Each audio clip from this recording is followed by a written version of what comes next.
Russia is very close to achieving her goal. Kiev is falling. Kiev, as we know, is the capital of Ukraine. Ukraine is planning a mass evacuation of the capital. If you see the fifth video before this one, the end blackout of Ukraine energy network, even 5 nuclear plants have no power. Zaporizhia is one of them. And that's bad news, obviously.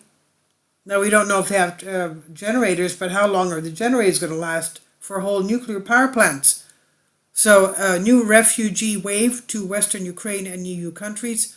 Kiev Mayor Vitaly Klitschko has predicted that 3 million residents of the Ukrainian capital are in for a very difficult winter as officials table a mass evacuation plan due to damage to energy infrastructure.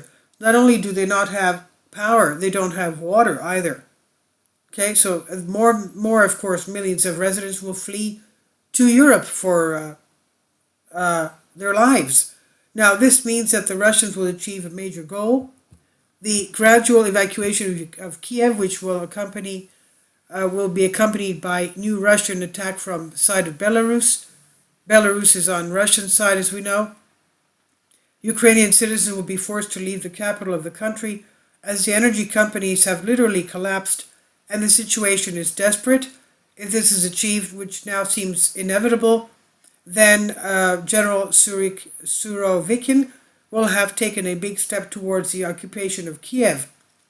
An aerial leveling of Ukraine capital will follow, they say, followed by ground operation.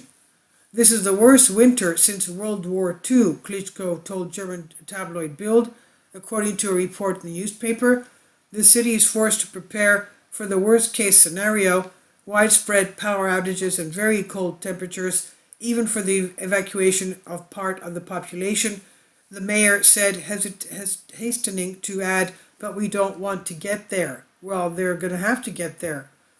Now, Vitaly Klitschko has accused Russian President Putin of trying to force Kiev residents to leave the city by taking out the infrastructure.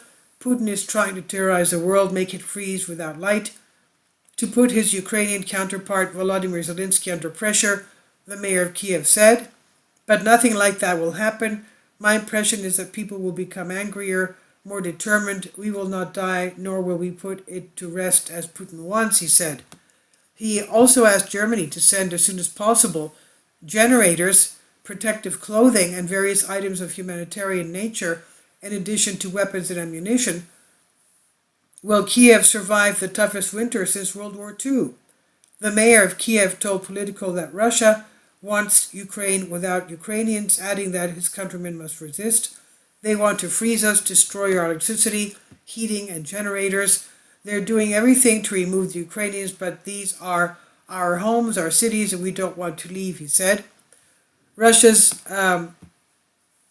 has fueled fears of a new refugee wave to Western Ukraine and European Union countries, but the mayor of Kiev insists morale remains high in the capital.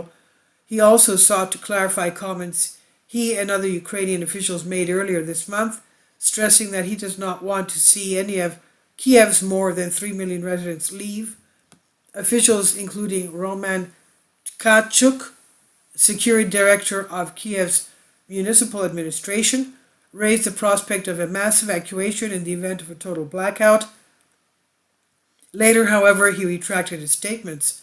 In the worst-case scenario, if the Ukrainian capital is left without heating due to Russian targeting electricity grids, and if we cannot deliver water and electricity, he said, then I will ask people to consider moving into houses in villages and districts around Kiev where they can have water and warmth.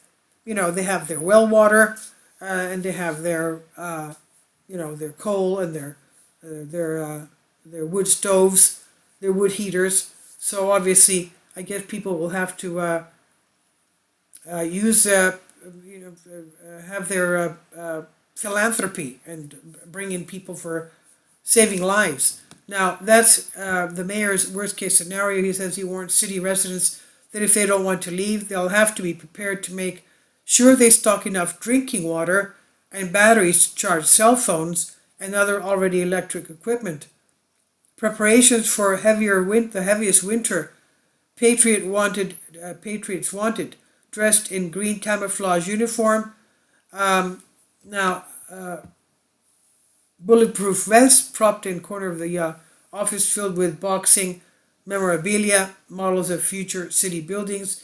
Klitschko said Kiev had prepared 1,000 centers, mostly schools and kindergartens, to protect residents in case of bad weather.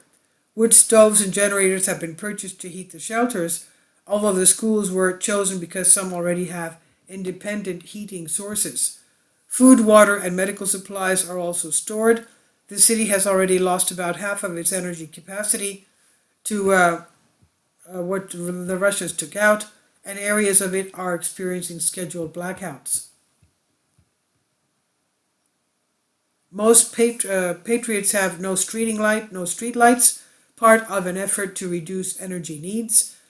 The mayor rattles off a list of items Kiev needs from Ukraine's Western allies to get through the winter: generators, sleeping bags, warm clothes, mattresses.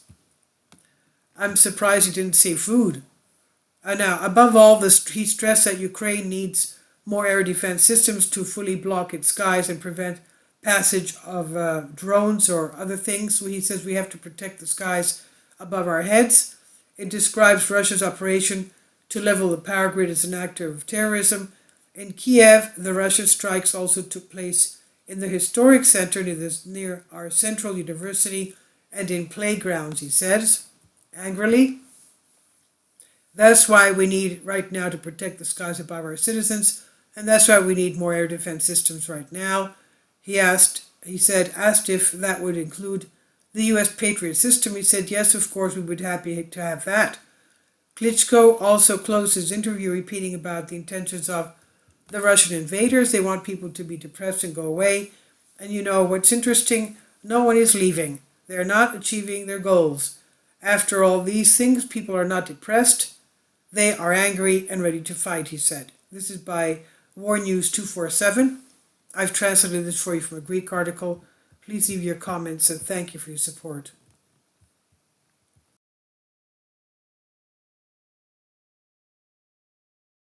Kindly support my Patreon account. The daily posts are 5 videos daily, and they are totally different from what I have on my YouTube channel.